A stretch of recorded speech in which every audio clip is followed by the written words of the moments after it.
Hey guys, what's going on? MassGFX here. Today I'm going to bring you another Photoshop tutorial. In this tutorial I'm going to be showing you how to create the glowing neon line effect here. Now there are quite a few tutorials up on this already. However, there are very few tutorials that show you how to create the different color flows here. So it's a very simple effect, and I feel a lot of you guys would really enjoy to see this one. So what we're going to go ahead and do is bring up our image. As you see, it's the same image, just going to start from scratch here. First thing you want to do is bring up a new layer, and then we're going to bring up our pen tool. We're going to make sure it's selected on the middle one right here on your path selection, and what it's going to allow us to do is click and make points here, and it won't fill them in.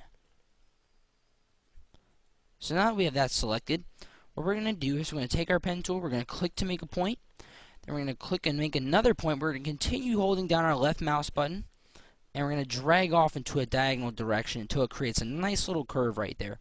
And we're going to continue to do this all the way around her body.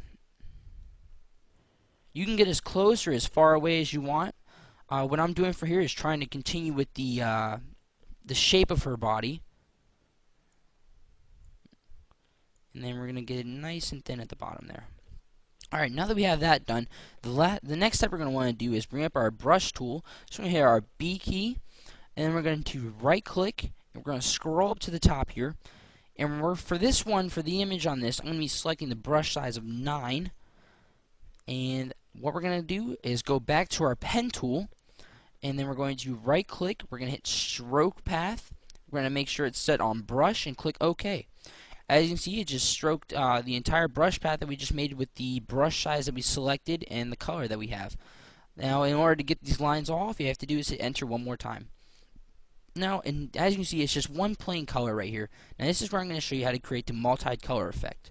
What we're going to do is we're going to create another new layer. We're going to again hit up our B key. We're going to right click. We're going to go to our size 300 brush, soft edge, and then we're going to bring up our colors. Now, as you can see, it's already set to yellow, so I'm not going to be using yellow again. For this, I'm going to be selecting a hot pink first. I'm just going to hold down my left mouse button and then go over, certain parts of the line. And then again, I'm going to bring up another color. This for selecting, I'm going to select a nice blue. And continuing following along the path. Again, selecting another color, and I'm going to do a neon green. And you do not have to be super precise about this, guys. Don't worry about, zooming in and getting as close as you can to the lines. You don't have to worry about that, and I'll show you why here in a second. So for the last color, I'm going to select white and just get all that.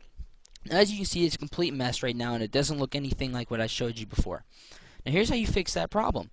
What we're going to do is, if you go up to your layer where you did your brushes, and you hold down your Alt key, and then you go in between your pen layer and your brushes layer, and you click, and you'll see a little thumbnail pop up.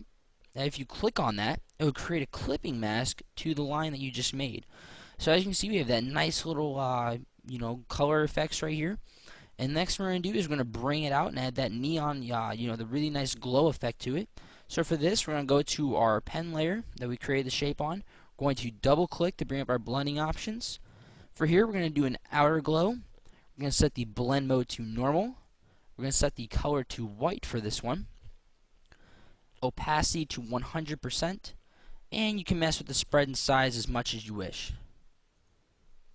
And we're going to set it to about 8. Then the next thing we're going to do is we're going to add a stroke. We're going to set the size to 1. Set the color to white. And it'll create just a little bit, it'll add a nice little stroke on the outside of it just to bring it out a little bit more. Go ahead and click OK. And from here we're going to give it that effect where it's behind and coming in front of her body. So in order to do this, we're going to zoom in a little bit. We're going to bring up our eraser tool. We're going to make sure it's selected on the, for me, I like to have it on the soft edge eraser. Now as you can see, what this is going to do for us is if we hold here, it doesn't exactly erase like a normal brush would, or a normal eraser, I'm sorry. But what this will allow us to do is we can get really, a really nice selection here as close to her head as possible, because it will slowly, fade away the pixels of the brush that we did. So we can get nice and close here. And I'm not being, super precise on this, guys, so don't, don't hold it against me here. I'm just trying to make this a really fast and easy tutorial. Of course, when you're going to do this on your own images, you're going to be, a lot more precise than what I'm being. But while I'm erasing this, some ideas that you guys could do for this effect. You could do them on video game characters. If you're creating a desktop wallpaper and you need something to just kind of bring it out, if it just seems a little plain and simple, you can do it on that. Um, it's just a wide range of things you can do with this effect. So we're just gonna go ahead and erase this last bottom part here, like so. Alright, now that we have that done, we can zoom back out. And I see it's a little bright for me. It wasn't that bright in our first one, as you can see.